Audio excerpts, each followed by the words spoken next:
And from the front row, this is Wrestling. Joseph James Simmons here with you, along with Adam Helms, and a special guest this evening, ladies and gentlemen. James Toombs is on our show this evening. We're going to talk some wrestling, but most importantly, we're going to talk some Four Horsemen. Ooh, baby, you can't get any better than that. Let me go ahead and get to the guest of honor. James, thank you for joining us this evening. How you doing tonight, buddy? Hey, guys, it's an honor. It's really an honor. And Adam Helms, buddy, how are you doing on your end of the world, baby? Shoot, man, every time we talk wrestling, man, I bring up Ric Flair and the Four Horsemen, so you know what? We were going to do a first roundtable. We definitely have to do it on the Four Horsemen. So let's get this thing started. Oh, yeah. Well, definitely, this is something that you two have kind of had in the on the ongoing here. You know, you guys have talked about wanting to do a podcast about the Four Horsemen. So give me a little insight on both of your opinions. And Adam, I'll start with you. What really brought the idea to have this show up to begin with? Well, back when the Horsemen were inducted into the WWE Hall of Fame, you know, everyone talks about the NWO, they talk about D-Generation X, but the Four Horsemen were the originals. The Four Horsemen weren't this unit that had to come together because some company man wanted it. It was 4 wrestlers, a tag team, and 2 individual wrestlers who they didn't have enough airtime that they put together, and one simple phrase by Arn Anderson said it all. When he compared them to the 4 Horsemen of Apocalypse and held up the 4 fingers, that's where it started. Yes, it did. Now, James, give me some insight on your ambition and your interest in the Four Horsemen. I understand that you run like a blog for them, or there's something that you're doing like that's Four Horsemen related. Tell me the reason of what got you into that. Well, for one, I grew up. Let me give you a little background about me, without taking up a lot of time. I originally grew up in Dallas, Texas, and I grew up on the Von Erichs. And around 1982, my grandmother, she was living down south in Arkansas.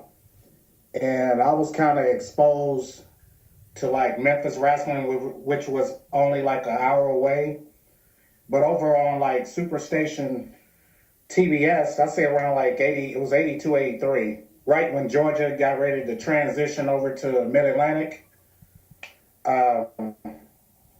This Arn, Tully, all these guys, they was doing their own thing. But like Chris said, it was just that one phrase that Arn Anderson had basically said, like, we're like the Four Horsemen of Apocalypse. And I really wasn't really exposed to Mid-Atlantic wrestling. I used to read about it like in the wrestling magazines or what have you. But, once Crockett came over to TBS after Georgia moved out or what have you, like I said, them 4, it's chemistry. It's basically chemistry, and I think that was one of the best things that ever happened. So, to make a long story short, I created a Facebook page dedicated to the Four Horsemen. I saw like a couple of pages out there, but I think I really got down to the nitty gritty on my Four Horsemen fan page, because I've pretty much been posting the matches, and me and Adam, we always like interact with each other, and I be just posting, just trying to bring back a lot of memories, because the current state of wrestling is you guys got to agree, it's awful. It's terrible. It's terrible. So a couple of years ago, I was like, okay, what can I do to like kind of bring a lot of the old school wrestling for us old school diehard fans? I'm 42 years old. I am a diehard Four Horsemen fan ever since I was a kid. Who didn't go around imitating Ric Flair or Arn Anderson or Ole or, the latter parts? But I just felt I wanted to give back and put this page up that everybody can relive their childhood memories and everything. I mean, man, Saturday nights, 5:05 on WTBS, that's where it was at. When Ric Flair came out, cut his promo, I got chills. Sitting there with Tony Schiavone and David Crockett, just all of them there. It's just something you don't see today. Yeah, exactly. And I really miss the studio wrestling. It was just something about the studio wrestling. You know, when they used to have the live events, you know, they used to do big arenas. But man, I was just a big fan on the studio wrestling. And then like all the angles and Dave Crockett, man, he just, you know, when he get excited, he always gets you into the matches. You know, like Flair or any of these guys attacking Magnum, Dusty or Nikita. Just, you know, I felt this was my way of giving back, and this is one of the reasons why I created this NWA WCW Four Horsemen page. You know, for all of us diehard guys. I mean, I'm still gonna be a Four Horsemen mark. I'm 42 years old, and I'm just a mark. I love the Four Horsemen. I mean, even when I was a little kid, I mean, they jumped a lot of my heroes like Magnum and Dick Slater and guys like that. But at the same time, you liked them. You know, you can't get up in their face. They was gonna pick you off whenever they pick their time and spot, basically. But you know, like I said, I pretty much, you know, put this page up on Facebook, and it took me a while because I originally was gonna get rid of this page.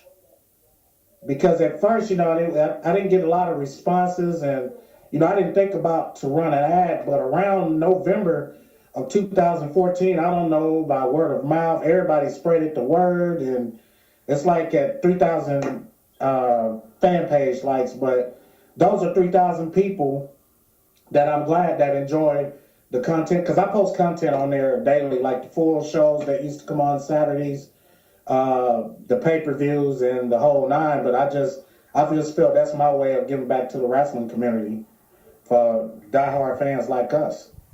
And well, I'm just gonna always be a Four Horsemen fan. Well, James, you brought up an interesting concept there a little while ago, and me and Adam have been a part of many podcasts. We've talked to many guests. But let me go ahead and get your insight. I mean, I know this is a podcast about the Four Horsemen, but we're definitely going to talk a couple of other subjects while we're at it. But when you bring up the point that wrestling has changed and really just don't care for it too much anymore, what do you think is that missing aspect, or those missing aspects that really turn off this generation of wrestling fans as opposed to the days of the Four Horsemen?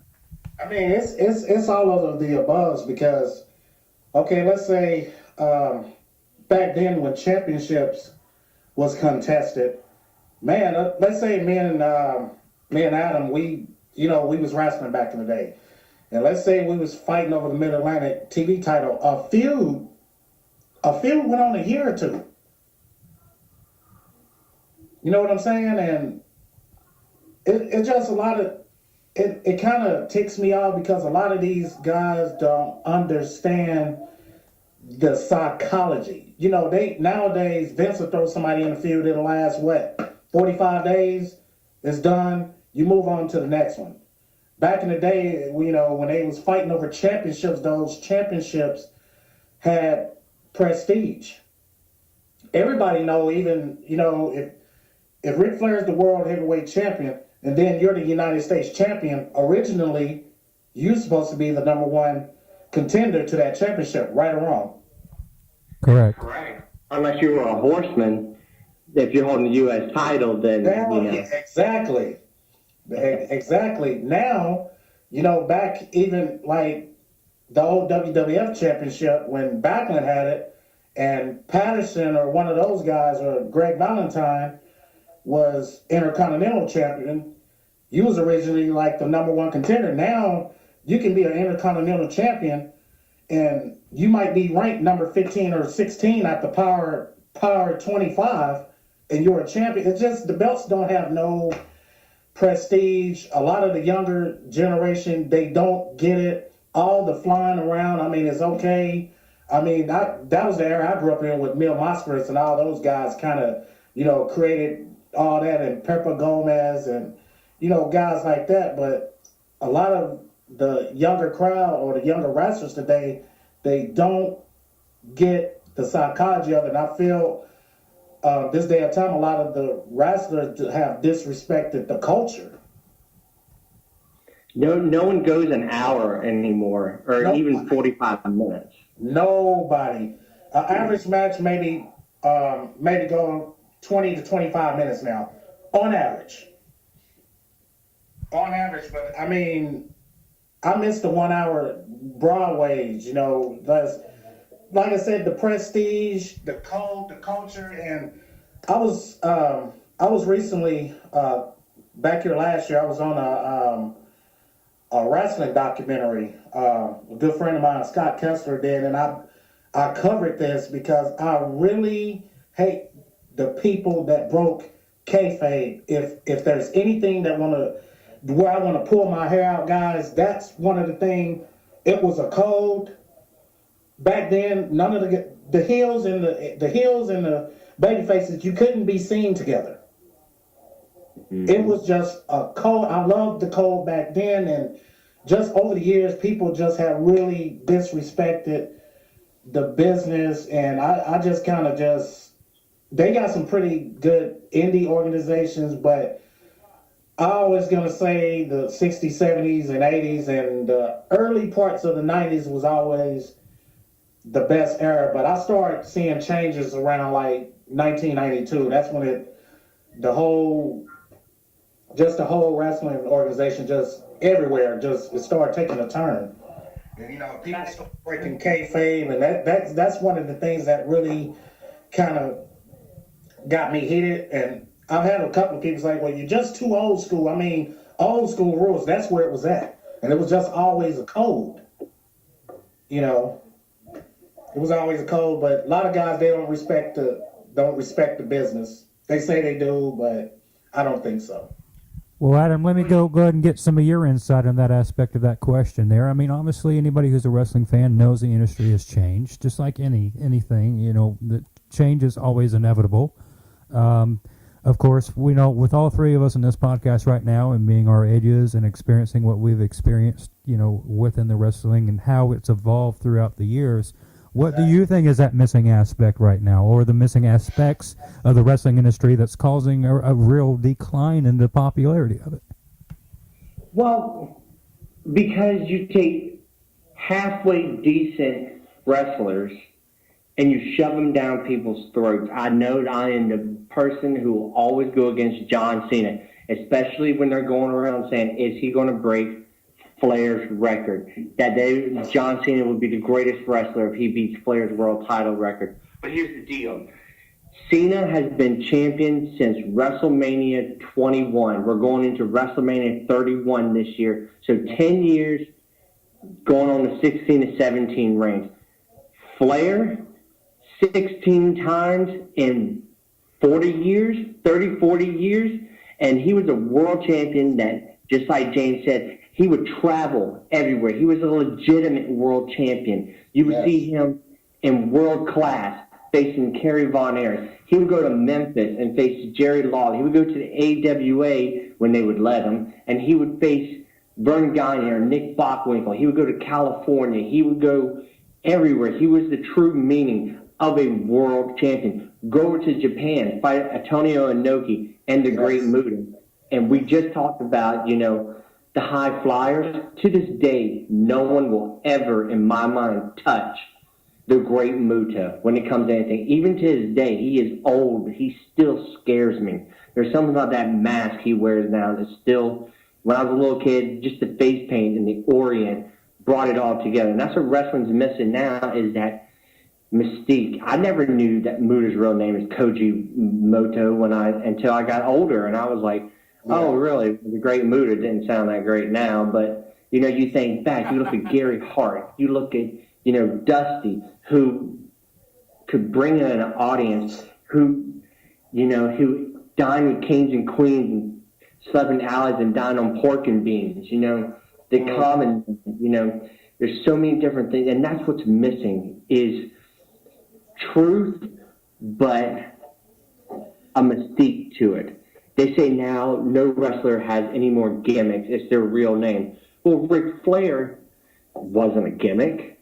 Ric Flair lived as a limousine ride, jet flying, kiss stealing, wheeling dealing, son of a gun. Tully Blanchard was a cocky, arrogant asshole, just like he was. He was.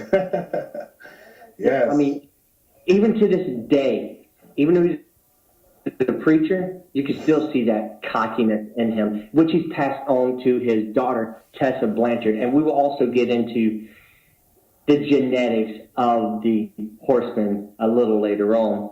But, you know, that's what's missing is that old school feel. Yes, you need those studio matches to get over the world champions. You know, you needed George South to put over Ric Flair. You know, Great guy.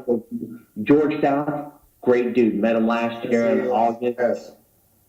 And I was actually in the ring with him. We got face to face, and the man's old, but he's still intimidating.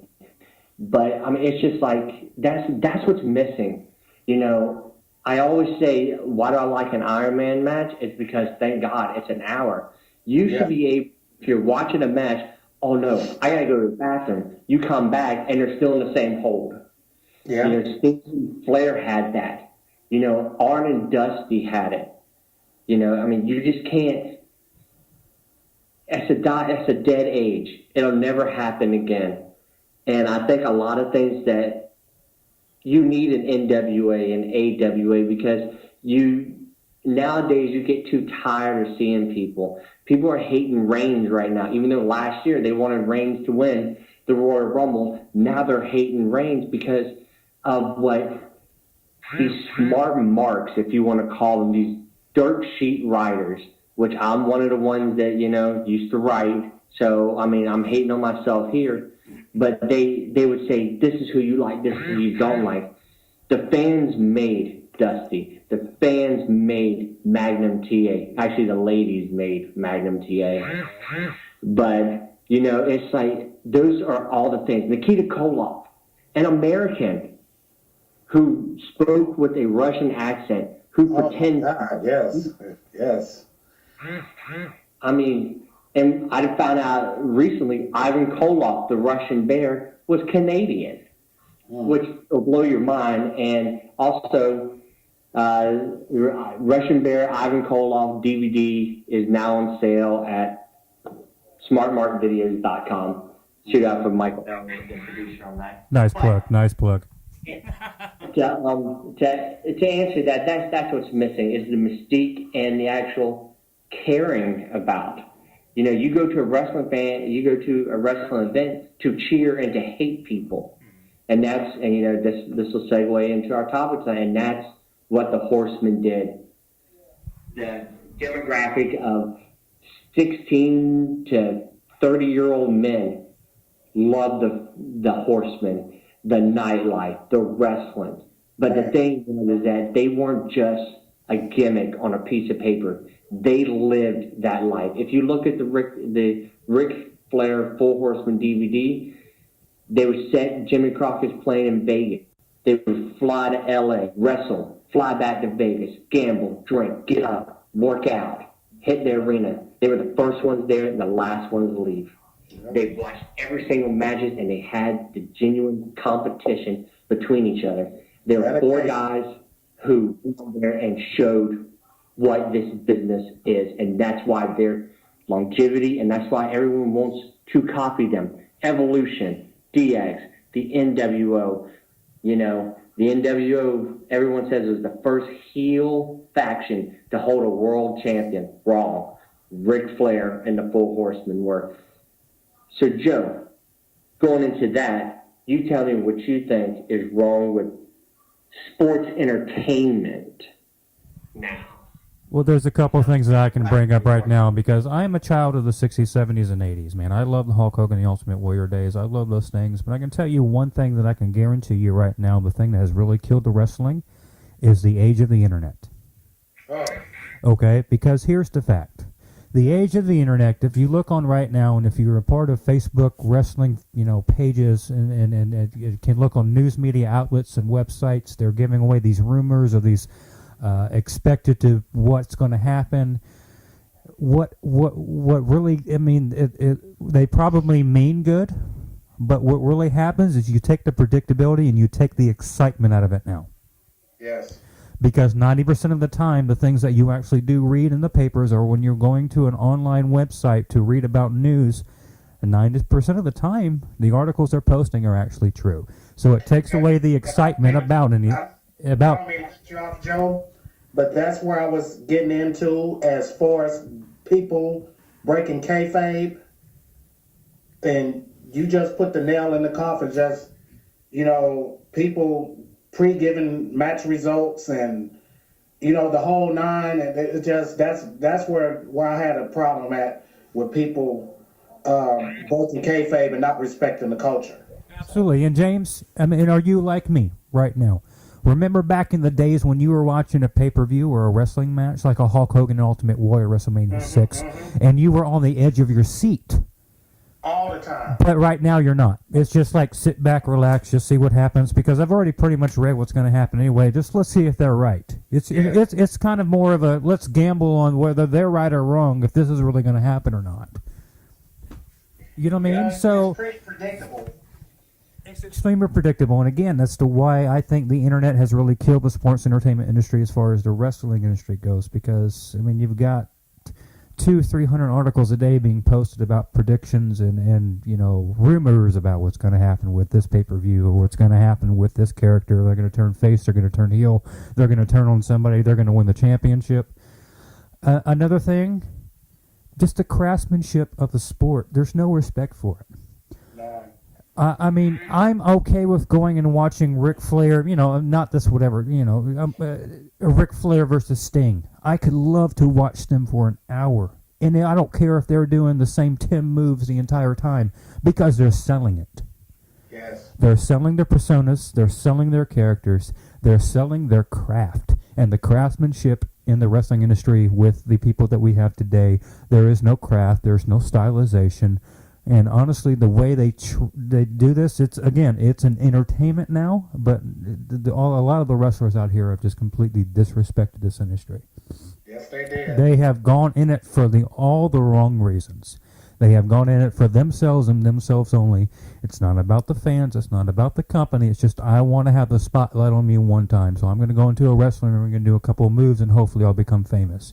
And if I do, exactly, with a 6-figure paycheck every year, yeah. And if for some reason I do become world champion, then I'm a star, I'm on top of my game, and screw everybody else. I could go on and on and on, but again, this podcast is not about that. But I mean, just for an insight for me about, what has really changed the industry. But I can tell you, man, as a guy in 60s, 70s, and 80s wrestling, even though the internet has kind of killed the industry, I still thank God for YouTube, because I can go back and relive those matches, Hey, exactly. those Stings and Ric Flairs and those Hulk Hogans and Ultimate Warriors, and the matches with Kane and Undertaker and stuff like that. I mean, that's the kind of wrestling that I miss, where wrestlers had class, they had respect for one another, they had respect for the industry, they went out there not to only entertain the fans, but actually hone their craft, go do what they've spent their lives training to do, and actually, when they walk out the ring, respect the fact of what they've done. Yep, whether they was hated or booed. Exactly. And the one thing these wrestling fans today will never know is waiting each month to run to a magazine store and picking up the new Pro Wrestling Illustrated. Oh, and man. finding out what happened, 2 months ago, and you were so excited reading about it. You get the posters and you put them on your wall. They always had a thing where you can write in and, to your favorite wrestler, and they would answer you back. He can talk about how the fans are turning against wrestling.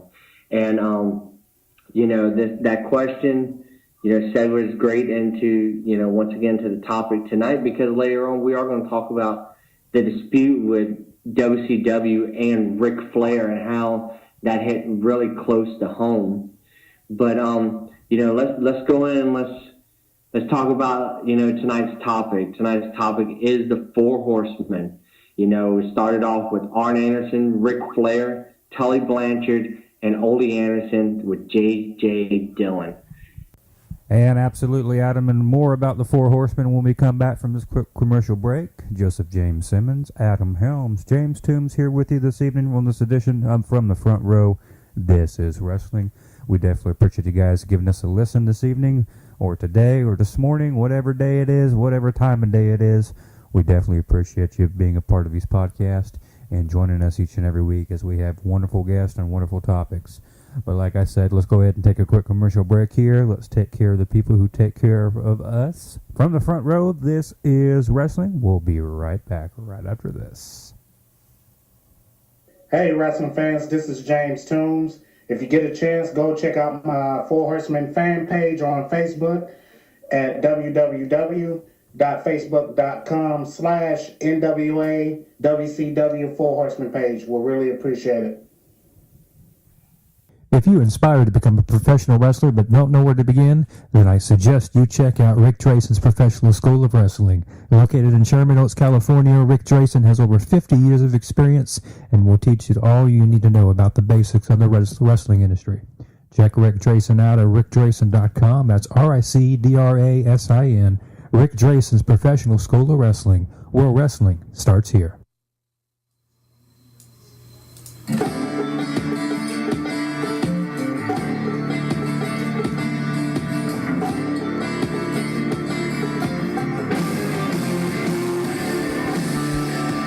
And we're back from the front row. This is Wrestling, and this is Adam Helms with Joseph Simmons and our special guest tonight, James Toombs, from the NWA WCW Four Horsemen Facebook page. And you know what? It's time to talk about what we all came to hear. So, the original four, Arn, Tully, Rick, and Ole. Ole was in there for a short period of time. Were you a big fan of Ole, James, or no? Yes. And I would. This podcast would go on all night on why a lot of people can sit up and say what they want about Ole, but Ole, and excuse the language, Ole was badass. Period. He was as old school as it gets. He was as old school as it gets, man. I love Ole. Ole was a great character, a great man, a great wrestler. But, you know, with the Horsemen and their lifestyle, I mean, maybe he was too far in his career to actually run with the Horsemen. Because, you know, everyone knows that he left because of his son going into amateur wrestling. Do you think it was always good for Ole to be considered one of the originals? Yeah, because he kind of, you know, he was with the original bunch. You know, it's funny, and Adam, you know, every Saturday when I be posting all the videos and the angles, you know, he had a major part of all of them coming together. Because let's think about it. At first, you know, Rick was doing his own thing. Ole was with Thunderbolt Patterson, and when they brought Arn into the picture, and when I first see a lot of people, I guess, didn't really follow Arn when he was in Southeast Championship Wrestling with the Fullers. But I had always said Arn looked like an Anderson.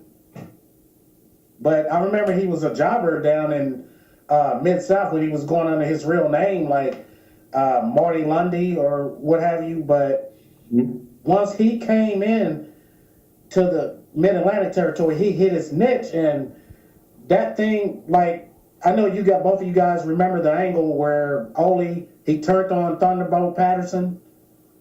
Yes. Right after they won the National Tag Team Championship. Indeed. And man, it was just, they gelled.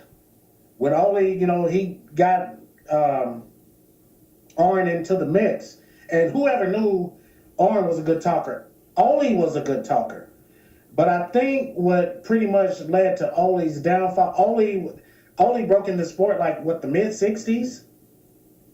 Yeah, him and Gene. Yeah, so at that time, he when I was younger, I always thought Ole was maybe. I know he was hitting 50. He had to be hitting 50 back then.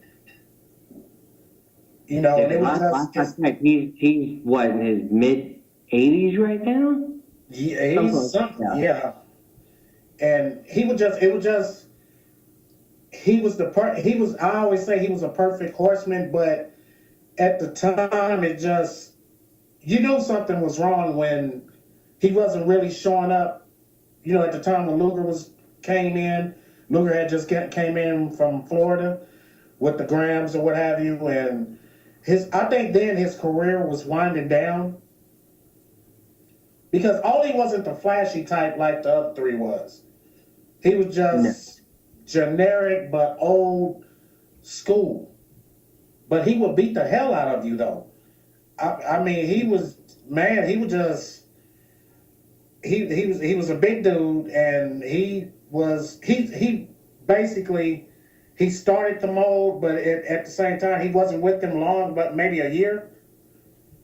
Well, I was Yeah. before, but I think about yeah, Him and Houston teamed up right after that. yeah, and I think around spring of '87, that's when all the mishaps started happening. Then the situation with him and Tully, or whatever you over about Tully called his son a snot nosed kid, and that led to them jumping him, and then they kicked him out the horsemen and stuff. And at that time, that was a big thing. Like, whoa, it's like, is this the end of the horsemen? But they brought in, Luger to fit the mold. He did pretty good for about 11 months, before the Starcade fiasco. But as far as Ole, though, he was a perfect fit because he's always was one of the founding fathers of the horsemen. But one thing He brought the old school flair to it, but he also brought the longevity, the believability that they were a dominant team. I mean, you had Flair who was a champion, you had Arn, but Ole gave you that sense of entitlement. Yeah. And I always feel that what kind of hindered Ole too, Ole was mostly always to my knowledge, he was always mostly a tag team wrestler. And and I can say this now, but I mean, then I was younger and naive, but that kind of at the same time questioned the ability, like, okay, now Ole, why did he never really make a big run after any singles titles? He was always stuck in tag teams, and that kind of made me question, like, okay, would he be able to hold his own weight just going solo? Just going solo. He put on some big, some pretty good singles matches. He can fucking work an arm the whole match. That was their niche. They would find that, they would say a three-legged table doesn't stand up. Don't stand. Yeah. And I just think he was, just make a long story short, I feel that Ole, he was kind of, I think he enjoyed most of his success in the 70s and the 60s. With him and the original Anderson, Larson, Gene. But the 80s time, I mean, come on now, like when it started hitting like 80, 85, 86, rock and wrestling and all that was in then. And Ole, he, like I said, he is your perfect old school wrestler. He believed in old school, even when he was booking for WCW in the latter years. He was like Vern Gagne. He didn't want to change with the times. Yeah, it's true. He didn't want to change with the times. But another thing I don't agree, I felt, he never stepped in a WWE ring, but due to the fact he was one of the original founding fathers of the Horsemen, he should have been inducted to the Hall of Fame. And my opinion on some of these WWE Hall of Fame, they're bogus. Yeah. I'm sorry, they are bogus because a lot of the guys they inducted never stepped foot in the WWE ring. Yeah, Vince, you purchased the kayfabe territories, but Ole should have been right there. You know, if you're going to honor the Horsemen,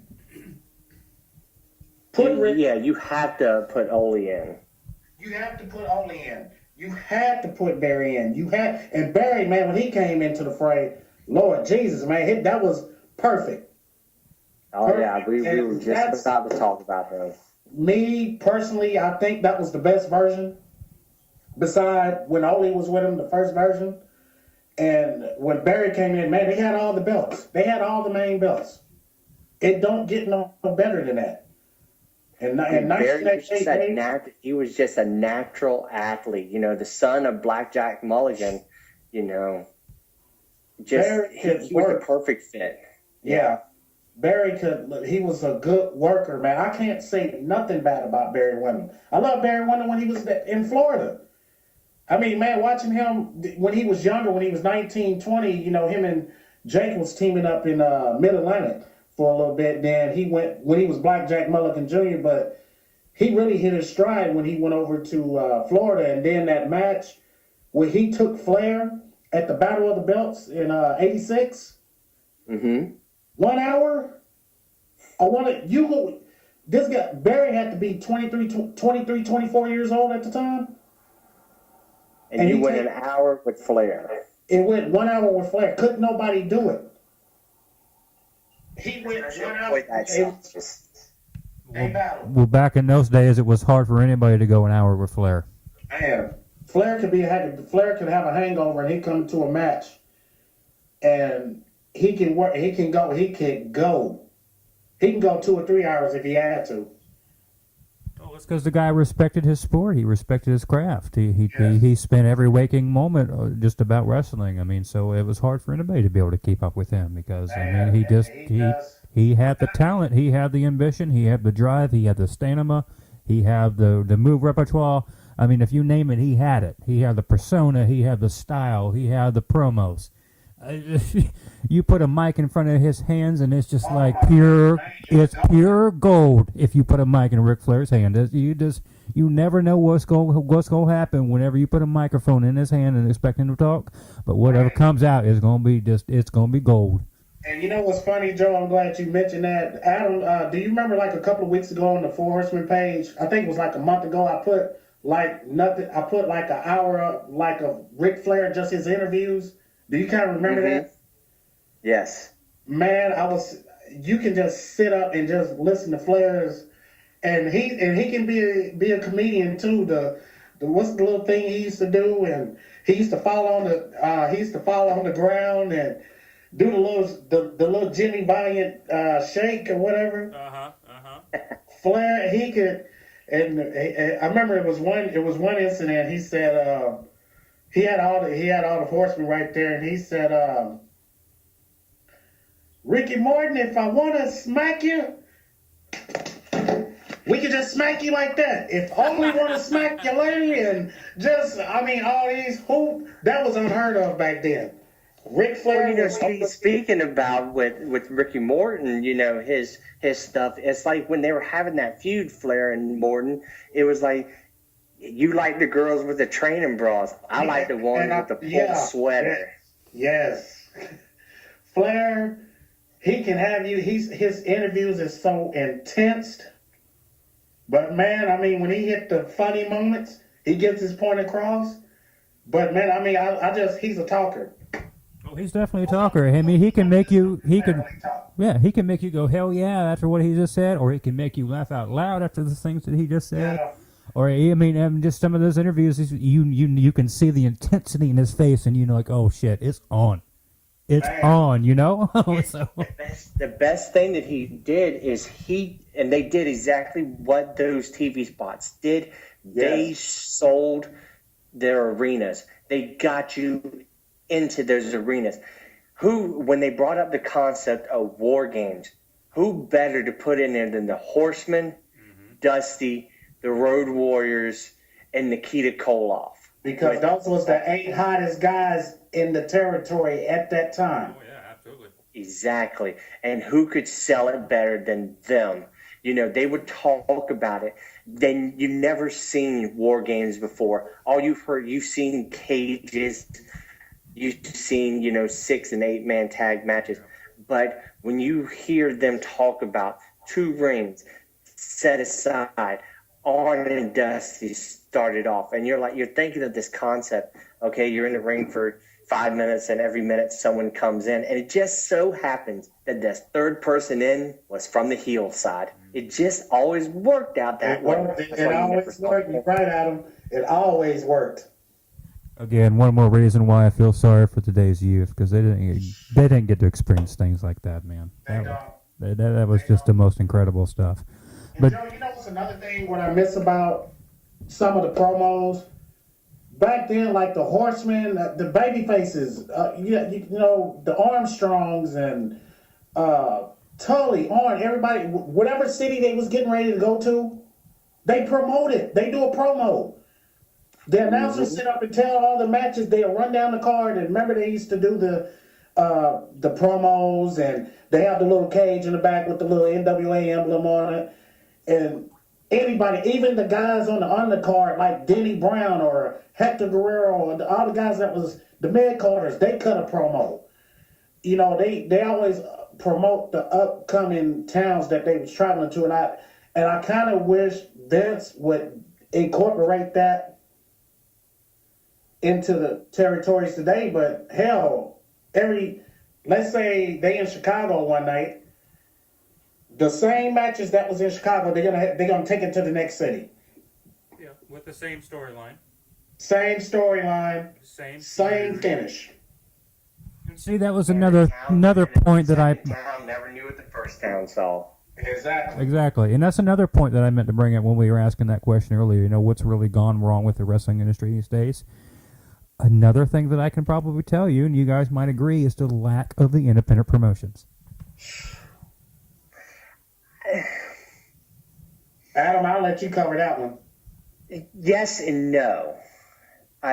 Yes, it is a problem, but they still could do it. It's hard to do with the lack of independent promotions, because there's really barely any true place for a person to go and hone a craft and try to make something themselves in the wrestling industry. Instead, now they have to go to a wrestling school or go to a reality show for WWE Tough Enough or whatever TNA's got going on with their new reality show now. I mean, that's not how you hone a craft. That's how you don't become a professional wrestler by doing a reality show. You go out there and do the promotions. You go out there and you go in the ring, even sometimes it's for free in front of 50 people.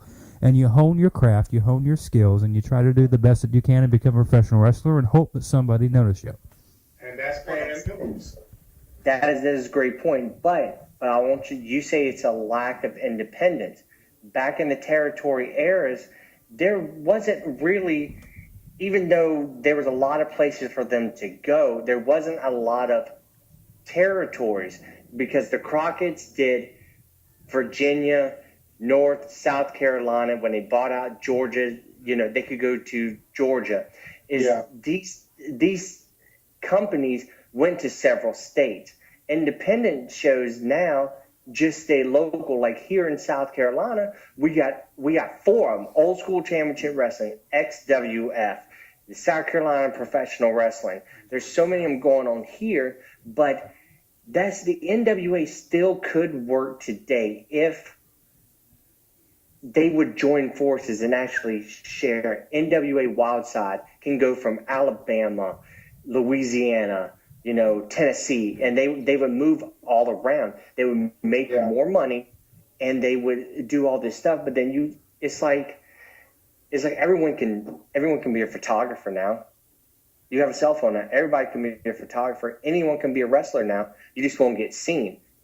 The thing for the internet is now there are some who are loyal fans who will show those things. The guys that we've had on previous shows, Justin Overstreet, Damian Legion, Tommy Snow, they all, even Trevor Murdoch, even though Trevor Murdoch has that big name, he can still go all around. Wrestlers today can't do that. And I think an independent, not a lack of independence, because I actually think there's too many independents. They should join forces, and then you would have your own Ring of Honor sort of thing. Ring of Honor still to me is. You know what, Adam? Actually, a lot of the independent organizations, I don't know what it's exactly called, but when you say a lot of the independent organizations join it, it's oh my God, what is it called?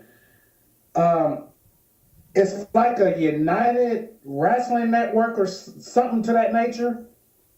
I've heard of something like that, but I haven't seen anything on it. I'm not saying you're wrong. You might. I have to look that up. Because around here, they have a hot organization, man. It's called Metro Pro Wrestling. Mm-hmm. And Metro Pro, I mean, they are a kick-ass organization. If you go on YouTube, look it up, Metro Pro Wrestling Kansas City. And I've missed the last two shows. They just had a show last weekend because Kim Patera's daughter, lady named Miss Natural, she wrestled there. They got this guy named Jeremy White. They are definitely old school, but it's in the central states area. Mm-hmm. And they are like old school as it gets.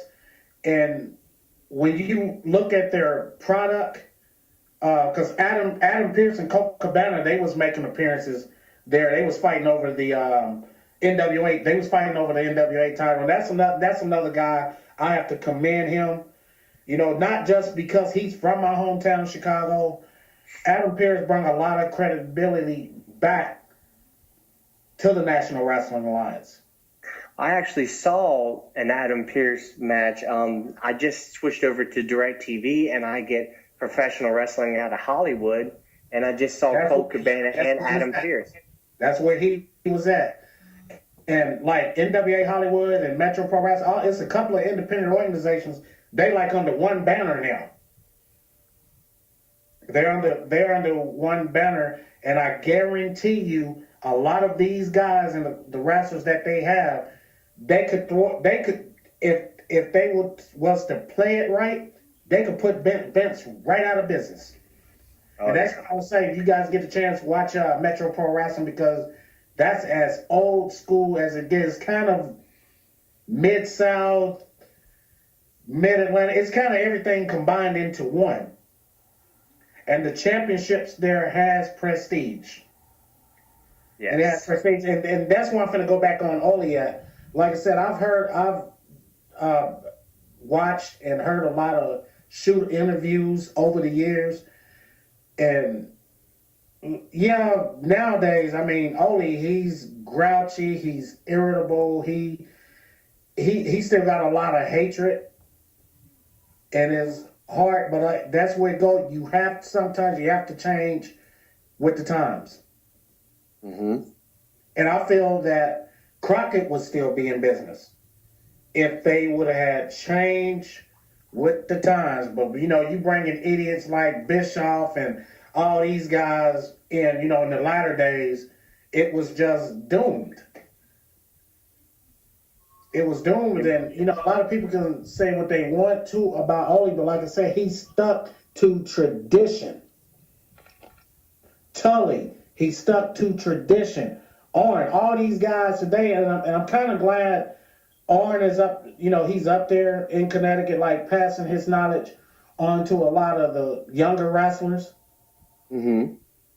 To a lot of the younger wrestlers. Like I said, the wrestling business is so jacked and messed up right now. And they get all these guys that try to form these little cliques. Okay, comes all the way back to Arn, Tully, Rick, and Oli. Exactly.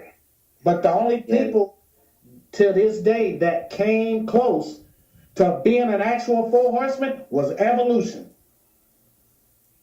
Hands down, period. That was the closest to the Four Horsemen you was gonna get. Yeah, that is one of them, and that's going to be a good segue into our break right now. So Once again, we're here with James Toombs, Joseph Simmons, and Adam Helms from the front row. This is wrestling. Hey, I hope y'all are enjoying tonight's show, because let me tell you something. This is not work for me, Joe, David, and Davey. This is pure pleasure to speak with these wrestlers. So you know what? We can only continue with your support. So hop over to Facebook and like From the Front Row. This is wrestling. Leave us a little comment. Let us know who you want to have on future shows. Or if you just want to say, hey, guys, I love what you're doing. Come on over, comment, and enjoy us, and you will find out what our next podcast will be. From the Front Row, this is wrestling, only on Facebook.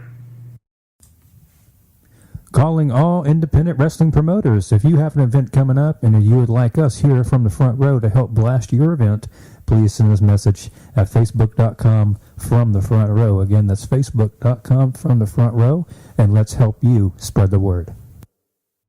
Hi, I'm Rick Drayson. Welcome to my amazing life.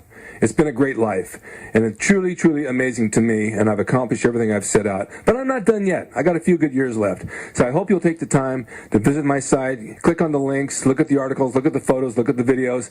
There's a lot of history there. You'll enjoy yourself. You may not be able to do it all in one visit, but you'll come back. And then when you do come back, I'll be sitting here waiting. Thanks again for coming.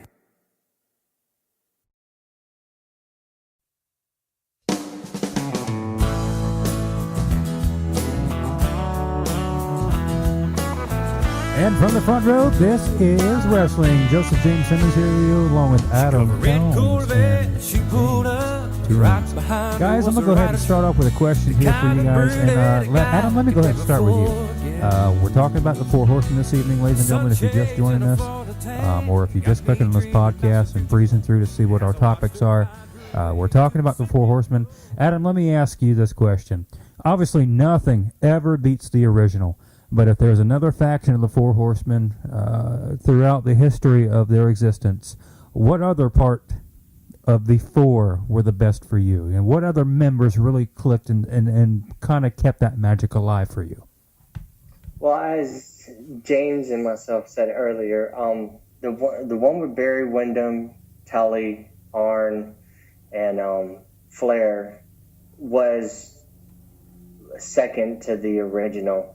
But if I was going to go one after that, a lot of people would disagree with me, but I really thought that Flair, Benoit, Malenko, and Anderson actually would have been my third one.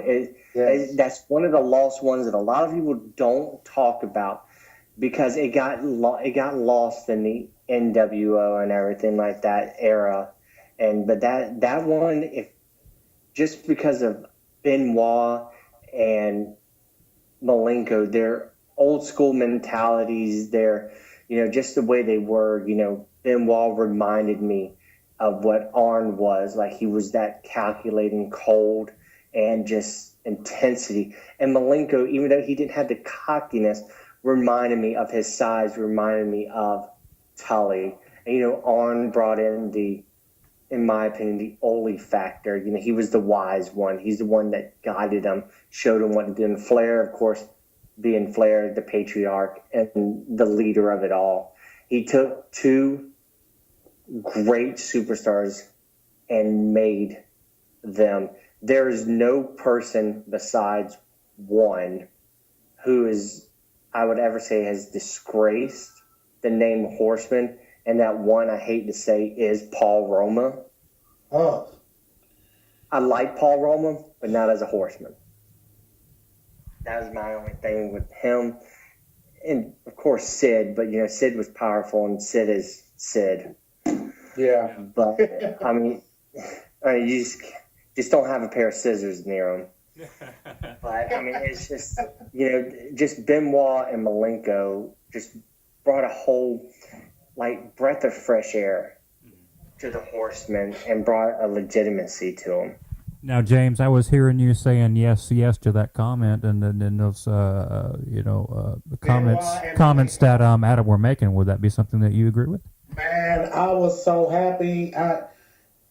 Before it happened, I'm like Adam. That I don't know where Paul Roma fed into the bed. I like the Paul Roma. And let me let you know a lot about me.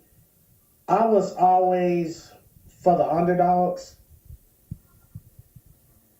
Like, let's say a lot of the B and C team wrestlers, and a lot of those guys I always wanted to see win championships or whatever, because like one of my favorite tag teams ever, they in my top three was the Lightning Express, Brad Armstrong and Tim Horner.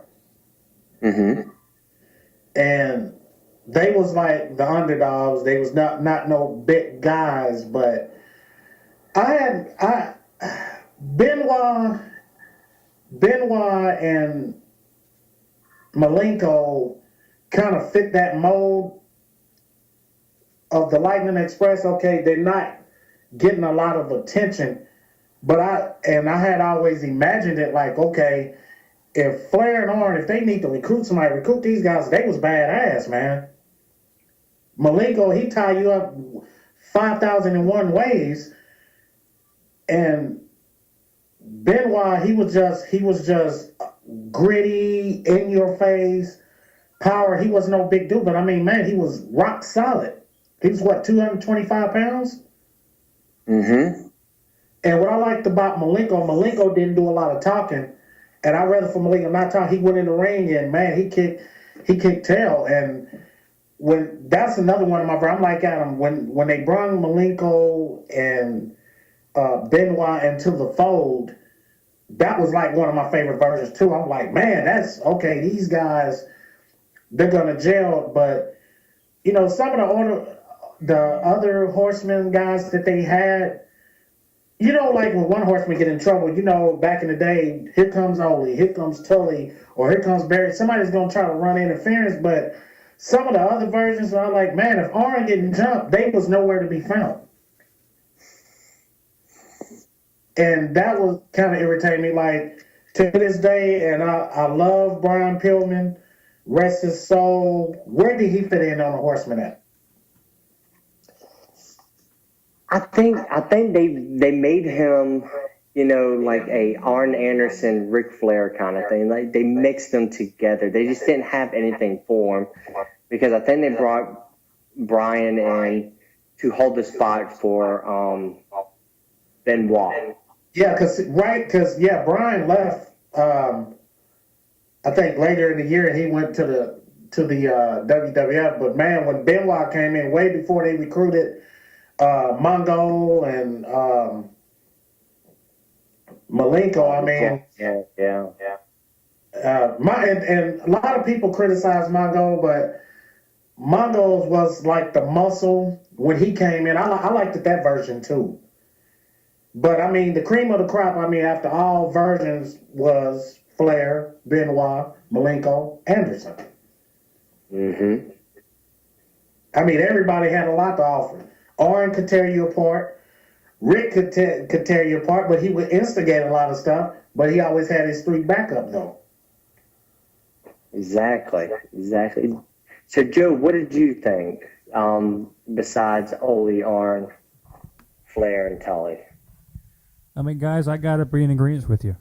I mean, there's got to be those four. It's got to be Benoit, Anderson, Flair, and Malenko. I mean, there's no doubt about it. I'll be the first to tell you I'm not big and not really highly educated on the Horseman history itself.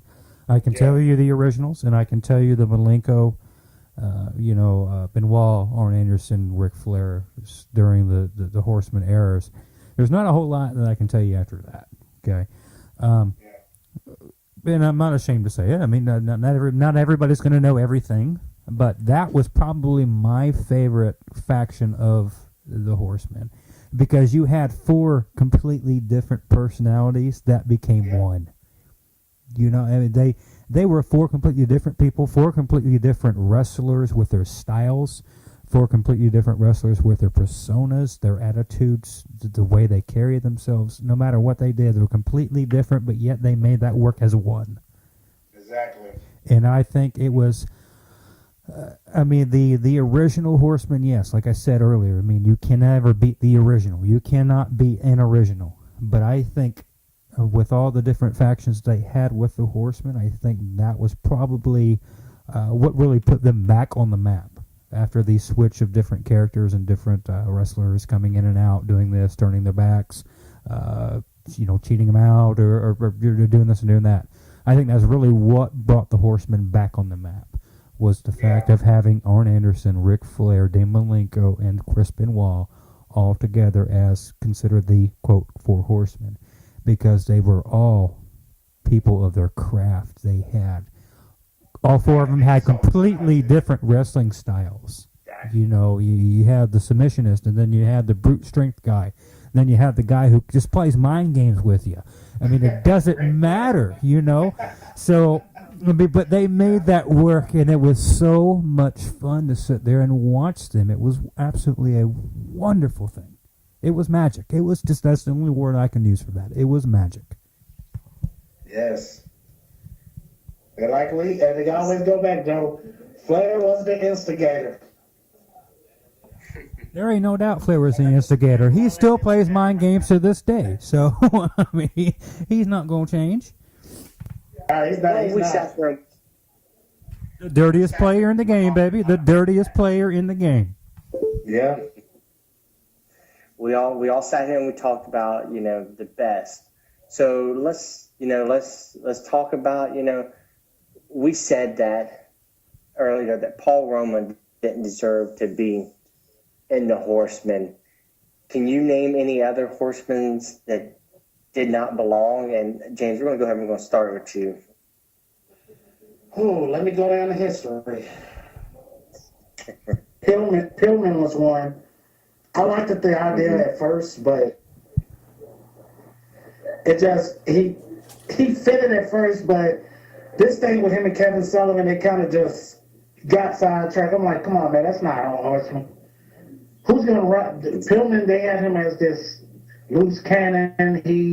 He's running from matches. Arn's getting jumped. He's hiding down by the ring apron. That kind of did it for me on that one. Roma, now when he first came into the fold, I had a mixed reaction.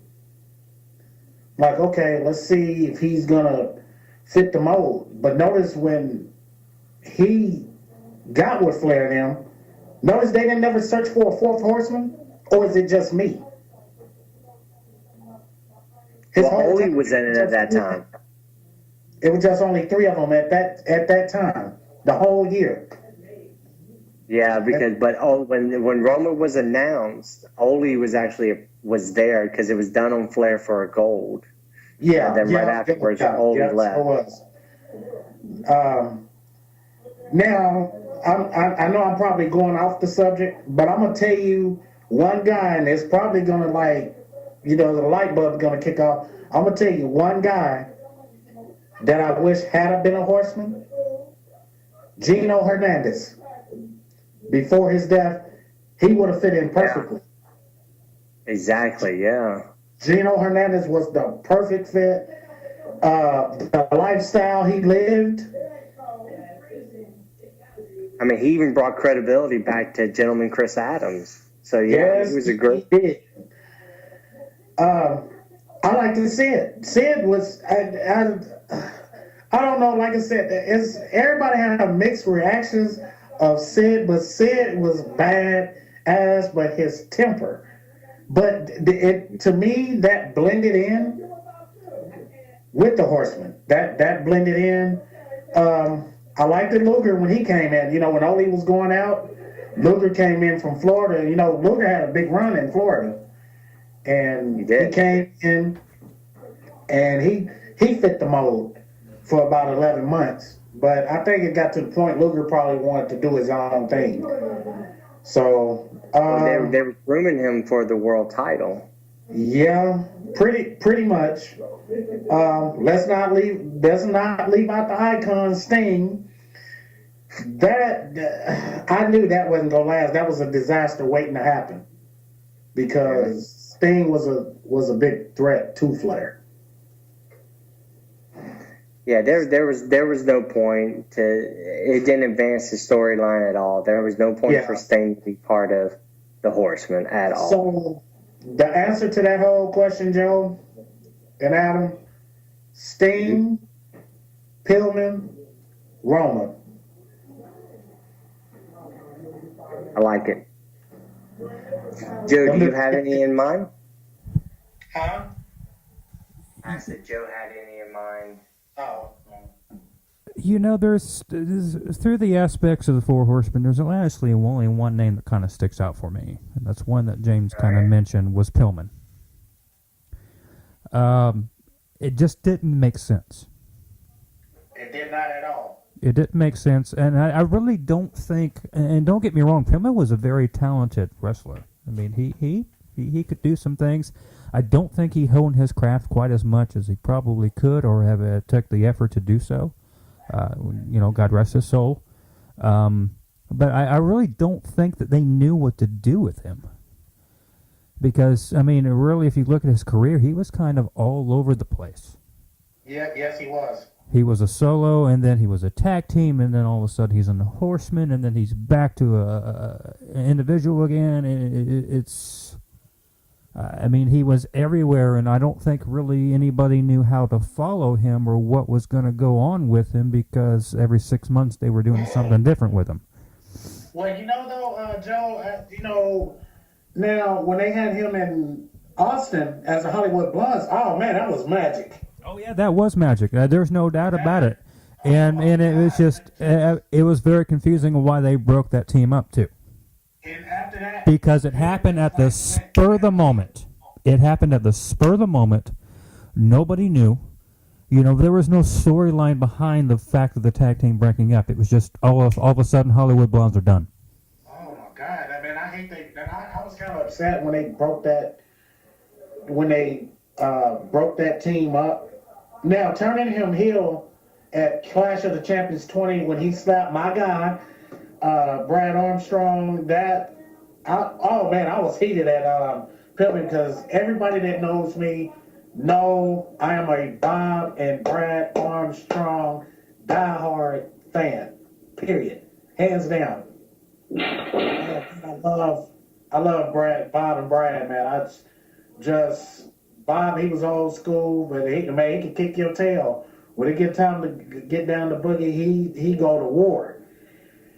And man, when Pillman, when he first turned, I'm like, man, he's not Clash Champion. I think, if I'm not mistaken, Brad went to Japan or something, and he messed his leg up. But when they turned Pillman heel, that was like the best thing to help his career. But I like to do that as heel. Oh, and I did forget one person that did not fit in the Horsemen, Jeff Jarrett. I forgot all about that one. Jeff Jarrett was god awful. That one, I don't know how that one went past me, but he was another one.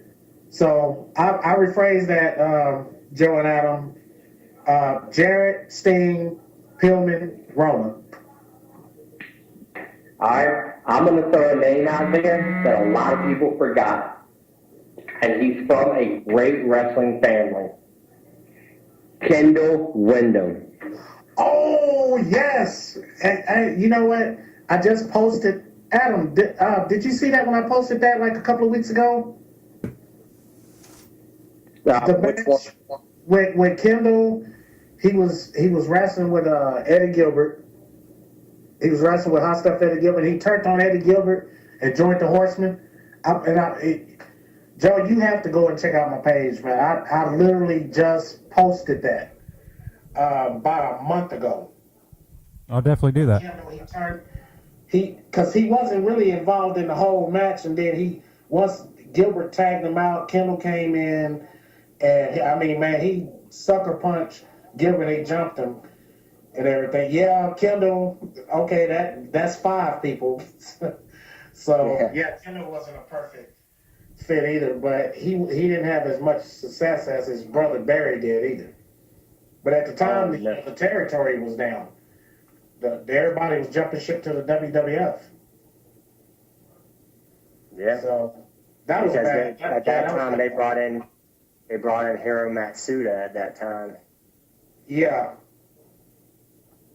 And Lord rest his soul, but I have no idea where did he fit into the fold. They try to make the Horsemen to be a, what do they call it, a corporation. Yeah. But gentlemen, let me say this show has been totally great. We're going down to one last question. We're going to go around the table. Okay. If you could put your own Horsemen together with today's roster, who would it be? James, let's start with you. I mean, would this be, like you said, today's rosters? Today's rosters, ROH, TNA, New Japan, WWE. Oh, man, that's too easy. All right, you want me to go now? Go now. Kevin Steen. Nice.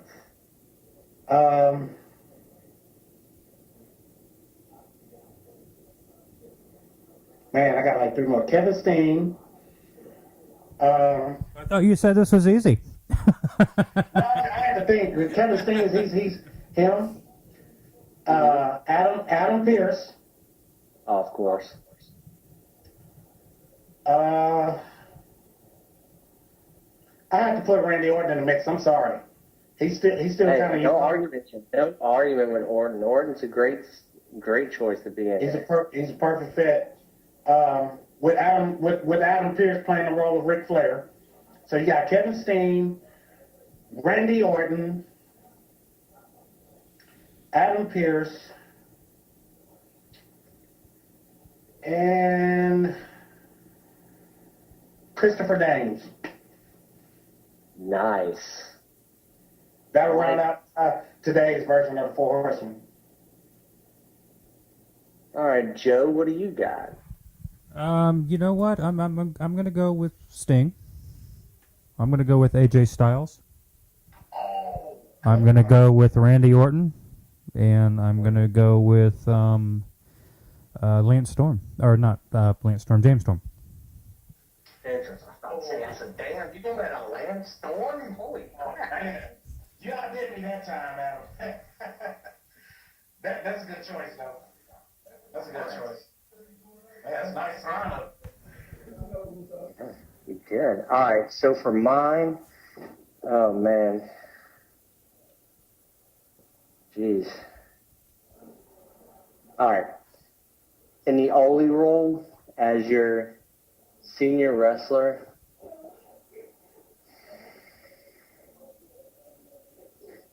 I'm going with Muda. I would love to have Muda in the Horsemen at least once in my life. I'm sitting there and saying, Muda's your Oli role, your world champion. Yeah. He could still go. Yeah, he still could. You saw him, with the TNA event, even with New Japan. All right, so your world champion. A lot of people don't give him credit. No, my enforcer. A lot of people don't give him credit. Back in the day, he still could go now. It would be Samoa Joe. Oh, yeah. That's the executioner right there. Oh, yeah. Yeah, you're Mr. Cocky. I'm going to go with yours. I got to have Christopher Daniels. Definitely Christopher. No, take Christopher Daniels out. Austin Aries. Yeah, yeah. Your world champion. Damn, Flair's shoes are hard to fill, but if anyone could lead the Horsemen, I'm happy to go with the crowd, but I'm going to go with Orton. Orton could lead the Horsemen. Yes, he could. You put Muda, Orton, Aries, and Samoa Joe, and you got it right there. Man, you got a guy that's cold and calculating, and you got the old school ring general of Muda. Mm-hmm. Aries, he's a high flyer, but he's a mat technician too. Yeah. I like both of you guys' picks, though. I mean, that would be my modern day horseman. I kind of wish Gino Hernandez was born in this era because he would have just been perfect. He would have been just a perfect fit. Period. Absolutely, guys. And ladies and gentlemen, this has been From the Front Row, and this is Wrestling. We definitely want to thank our special guest this evening, James Toombs, for being with us and talking some Four Horsemen. Adam Helms, Joseph James Simmons here with you guys. We definitely appreciate you hanging out with us this evening. James, we definitely appreciate you being a part of this podcast this evening. I'm excited. This was an honor. I'm going to have to pretty much write about this in my blog if I get a chance. Everyone go check out my blogs at www.tombsjames.wordpress.com, and hey, check out some of the fan pages. I have NWA Championship Wrestling from Florida tribute page. Of course, the NWA WCW Four Horsemen fan page. I have the National Wrestling Alliance fan page, World Class, UWF, and etc. And Joe, I appreciate you guys and Adam having me on this show. It was definitely an honor. We covered a lot of ground, and I would love to do a part 2 to this. Oh, definitely. There's still a lot more ground we can do. Yeah, because there's a lot of stuff we left uncovered. But man, like old school diehard fans like us, man, we'll never see that era again with as far as the Four Horsemen. Though, all versions. Period. I mean, hats off to all the guys that was ever a horseman. Well, absolutely, James. And make sure you keep in touch with Adam, and let's definitely do a round 2 of this thing, man. And let's do it. We always keep in touch with each other. So let's do it soon. Get out there and meet you guys and get to one of those NWA fan fests. Absolutely, and let's do it. The sooner the better. So definitely for sure. But once again, guys, this is From the Front Row. This is Wrestling. James Toon with us here this evening. Adam Helms, Joseph James Simmons with you. Guys, if you have any comments, any questions, maybe any kind of topics that you ever want us to talk about, make sure that you leave a comment right here in the comment box here on the YouTube channel that we have here. We definitely appreciate you guys joining us this evening. From the Front Row, this is Wrestling. Once again, Joseph James Simmons, Adam Helms, James Toon signing off. You guys have a wonderful week. We'll see you next time.